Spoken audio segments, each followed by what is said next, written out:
Welcome to the Cyber Philosophy channel. Today we are going to talk about the practicality of philosophy. That is, how we can hold on to hope to reach our other shore, no matter what state of the shore our life is currently in. Thank you so much for having me. So to kick this deep dive off, I want you, the listener, to just picture something for a second. Imagine you are stuck in absolute bumper-to-bumper traffic. You're late for an incredibly important meeting. Oh, the absolute worst feeling. Right. You're gripping the steering wheel, your jaw is completely clenched, your heart is pounding, and you are just radiating pure, unadulterated frustration. But, if you stop and think about it, why? Exactly. Because the traffic itself is just, well, it's neutral. Yes. It's just metal, glass, and pavement. The intense suffering you're experiencing in that driver's seat isn't actually the traffic. It's the massive gap between where your mind insists you should be and where your physical body actually is. That gap is everything. It really is. So today, we are decoding a collaborative philosophical text that attacks this exact gap. We're looking at how Eastern and Western thought can actually be fused to help us cross from the shore of everyday anxiety to a much more expansive, unified way of living. And joining us is our expert, who is basically representing the collective voice of the authors behind this text. Yeah, and it's great to be here. And I should mention, when I use we today, I am speaking for our whole research team, because we really approach this text not as some dry academic exercise, but as a shared and honestly, sometimes very heated journey. I can imagine. Yeah, we're really trying to figure out how these ancient concepts hold up against the very modern anxieties you just described with that traffic analogy. Well, let's jump right into the core issue. I think our listeners are definitely familiar with the basics of Descartes, his whole I think, therefore I am split between the mind and body. So we can bypass the philosophy 101 stuff. Right, the Cartesian dualism. Exactly. We know Descartes put the thinking mind on this huge pedestal and basically treated the body like a meat machine. But what is the specific lived consequence of that split that your text focuses on? Why did it leave us stranded on this shore? Well, the consequence is essentially a perpetual operating system crash. Oh, I like that. An operating system crash. Yeah, because when science took over the physical realm, the body, the observable universe in philosophy just kind of retreated into logic and theory, we were left with this really profound psychological fracture. Knowing and doing became two entirely different things. Okay, let me test an analogy here. It's like a software and hardware issue. Okay, lay it on me. The mind is the software, right? And it's running this really complex simulation of how the world ought to be. But it's totally disconnected from the actual sensory inputs of the body, which is the hardware. Exactly. So the software keeps sending these pristine commands, but the hardware is out there encountering potholes and traffic jams, and the resulting error messages. That's what we feel as anxiety. That is highly accurate to what we argue in the text. The software is demanding an experience that the hardware literally cannot provide. And in the West, we've lived with this broken system for centuries. It's exhausting. It is. But in our research, we contrasted this with the Eastern philosophical tradition, where knowing and doing have never really been separated. In the East, philosophy isn't a theory you read in a book. It's a practice. Right, like a lived practice. Exactly, like the Japanese term shugo, or zhuang in Chinese. If you literally translate the characters, it means correcting behavior. Okay, and here's my question. How does correcting behavior actually patch the software? Because in your text, you link this Eastern concept to Martin Heidegger. We do, yeah.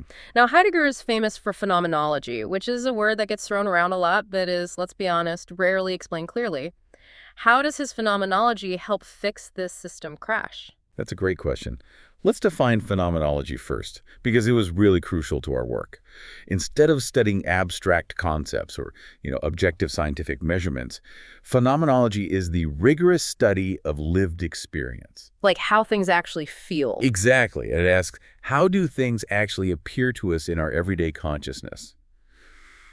So Heidegger used this to basically attack Descartes' mistake. He argued that we are not these floating, isolated minds just neutrally observing a separate physical world. Right. He used the term design, which roughly translates to being in the world. Being in the world, meaning the software and the hardware are fundamentally the same system. You literally can't separate the driver from the traffic. Precisely. You are the driver in the traffic. Right. We are naturally entangled with our environment. The friction happens because we walk around with what Heidegger called Force structures. Force structures. What are those exactly? Think of them as your ingrained assumptions, your historical baggage, or your brain's predictive models. You expect the highway to be clear, that's your force structure. And then reality hits. Right. When your force structures violently collide with reality, the traffic jam, you suffer. Therefore, practice, in the Eastern sense, is the ongoing recursive process of updating those force structures. Oh, I see. So it's catching yourself. Exactly. It's catching your brain, making a false prediction about the world, and actively adjusting your behavior and your mindset so you can properly harmonize with what is actually in front of you. Okay, but practically speaking, I mean, I can't just stop my life to endlessly analyze my internal software. I have a job, I have to interact with society. So this brings us to the bridge, the crossing to the other shore. How do we actually do this updating process in the messy reality of everyday life? This is where our team brought in the philosopher Hans-Georg Gadamer, specifically his work on hermeneutics. Hermeneutics, which is basically the theory of interpretation, right? Yes. Gadamer proposed that every single person, and honestly every situation you encounter, has a horizon of meaning. Your horizon is the limit of your current worldview, which is shaped by those force structures we just talked about. Okay, so I have a horizon. Right. And the world, say, a really difficult coworker, has its own horizon. So communication, or just existing in the world, is basically just these two bubbles bumping into each other. Usually, yes. Yeah. And usually, we try to force the other bubble inside of ours. Oh, totally. We demand the coworker acts the way we want them to. Exactly. But practice, according to Gadamer, means stepping up to the very edge of your bubble. Yeah. You recognize your own prejudices, and when you encounter something difficult, you don't force it to fit your model. You don't try to shrink their bubble. No. You actively listen, you adjust, until your horizon expands and fuses with the world's horizon. Wait, let me stop you right there. Because while fusing horizons sounds, very poetic, it also sounds a bit alarming. How so? Well, if I just keep changing my mind and constantly dropping my boundaries to fuse with whatever chaos or difficult person I encounter, aren't I just losing my identity? I mean, isn't that erasing the ego entirely? I'm so glad you asked that, because when we were researching and writing this, we spent weeks arguing over this exact tension. Oh, yeah. How do we translate Gadamer's idea of Dabi-san, which means being profoundly, completely present without it sounding like you just become a passive doormat? Exactly. We live in a world that demands strong boundaries. If you don't have boundaries, you just get run over. Right. But we realize that losing oneself is actually the entire point, provided we understand it as a positive achievement, an active state, not a failure. A positive achievement. Okay, explain that. Well, we drew heavily on the Japanese philosopher Nishida Kitaro and his concept of action intuition.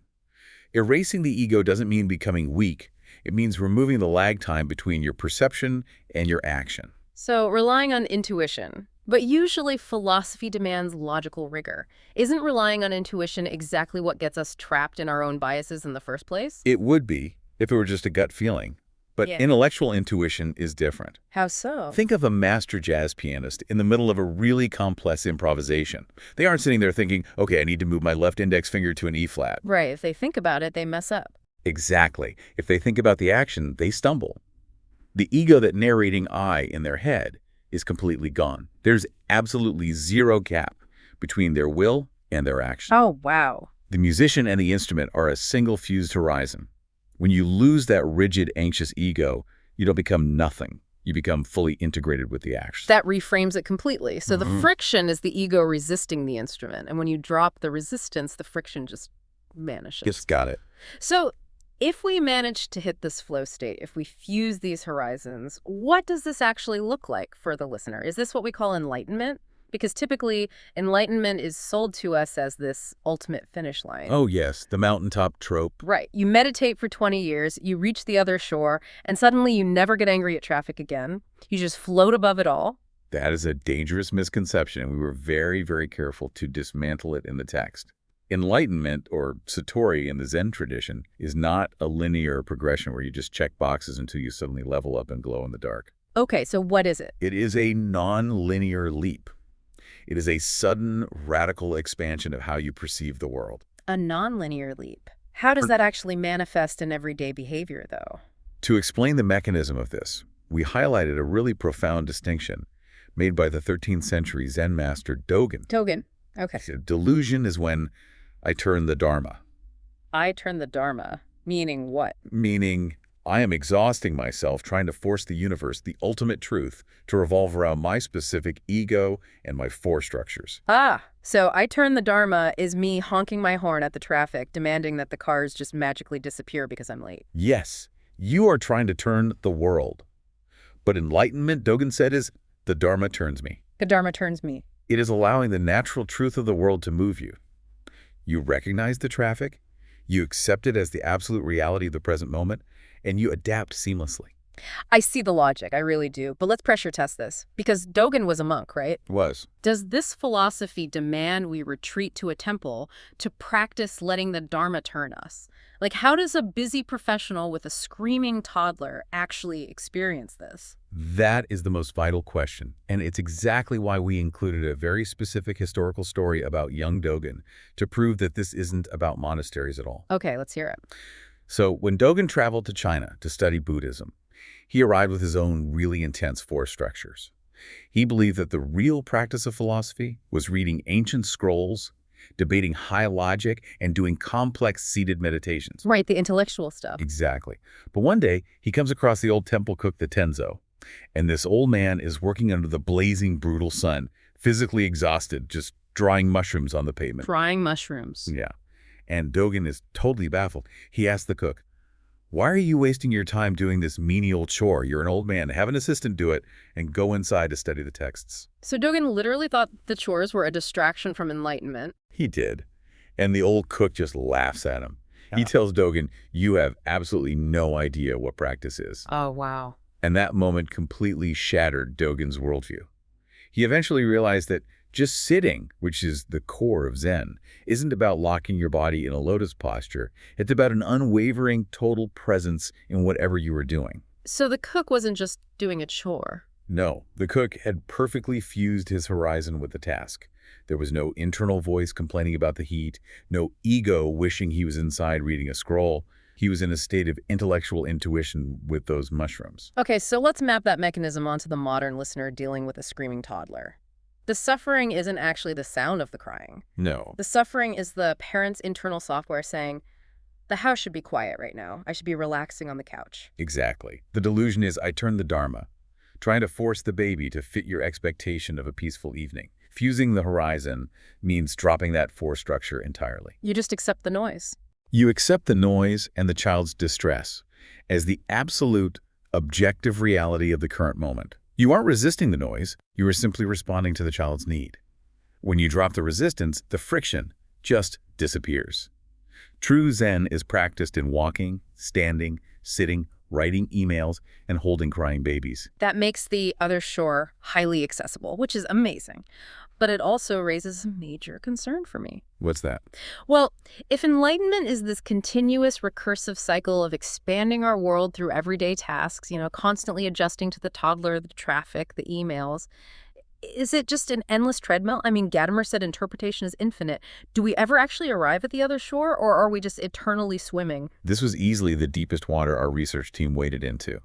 We really needed to reconcile the endlessness of everyday chores with the promise of ultimate peace. Right. And the conclusion we arrived at is, yes, an ultimate realization is absolutely possible. We refer to this in the text as seeing the hometown moon. The hometown moon. I really like that visual, but what does it actually signify? It signifies the ultimate underlying truth of reality that is always present, regardless of where you travel or what chaos is happening around you. Okay. Gadamer is absolutely correct that the practical interpretation of the world is endless. The toddler will grow into a teenager with totally new problems. The economy will shift. You will always have to adjust your behavior. The chores literally never end. Don't remind me. Right. But the internal state of the person doing the chores can undergo a permanent shift. We call this once enlightened, always enlightened. I am struggling to hold those two ideas together, honestly. If my toddler is always screaming and the world is constantly throwing new, unpredictable chaos at me, how do I maintain a permanent internal state of peace? We frame this using a really beautiful Eastern principle, adapting to conditions without changing the core and maintaining the core while adapting to conditions. That sounds beautiful, but a bit like a riddle. Break down that mechanism for me. Sure. To break it down, we went back to Heidegger. Heidegger argued that human existence has two fundamental characteristics: mindness and worldhood. Mindness and worldhood. Right. Mindness means You are an authentic, utterly unique individual. There's only one of you, with your specific history. Worldhood means you are absolutely, inescapably unified with all things around you. Which seem like total opposites. I am entirely separate, but I am entirely connected. That paradox is exactly what causes the operating system crash we talked about earlier. Exactly. For the unenlightened mind, trying to reconcile mindness and worldhood causes immense psychological friction. But for the person who has seen their hometown moon, that paradox resolves. How? This is the ultimate realization of no self. You realize that your unique self only exists because of its connection to everything else. You exist exactly as you are, but you rest your mind on nothing. Because you aren't rigidly attached to any one force structure. Right. And because you rest on nothing, you can adapt to anything. You adapt to the changing conditions, you soothe the toddler, you sit in the traffic, but your core realization of unity never wavers. That makes so much sense. In our text, we drew a parallel to Confucius. Confucius famously said that by the time he reached 70 years old, he could follow his heart's desire without overstepping the bounds of what is right. Meaning his internal horizon had fused so perfectly with the external world that whatever his intuition told him to do was exactly what the situation required. Precisely. There was no more discipline required, no more forcing the steering wheel. The car just drives perfectly along the road, adapting to every curve naturally. All internal conflict is gone. That is what it means to stand firmly on the other shore, even while your hands are busy working on this shore. Let me summarize the core of what we've unpacked here, because the implications of this are just massive.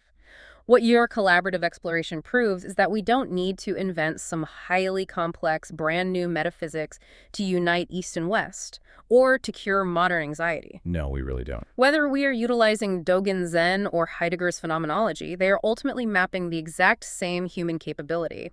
They aren't just vocabulary words, they are the practical mechanisms to resolve the crash between our minds and our bodies. Exactly. The journey from the exhausting friction of this shore to the expansive clarity of the other shore isn't about escaping reality. It is a recursive process of correcting our assumptions, losing our rigid ego in the flow of the present moment, and realizing that the mundane, sometimes frustrating reality right in front of us is the exact material we use to build the bridge. We couldn't agree more. The other shore is never a different geographic location. It is simply this exact place, perceived without the interference of the anxious ego. Which brings me to a final thought I want you, the listener, to mull over. We've talked about how the old temple cook found his ultimate practice in the punishing work of drying mushrooms. We've explored how enlightenment is genuinely forged in the mundane tasks where we actively choose to fuse our horizon with the world rather than resist it. So ask yourself, what is the one frustrating, boring, or menial task you are actively avoiding or resenting right now? The one you are convinced is a distraction from your real life. Because what if dropping your resistance and completely surrendering to that exact task is actually your most direct bridge to the other shore? That's a profound question to leave on. Thank you for listening. We hope this material has been helpful and inspiring to you. See you next time.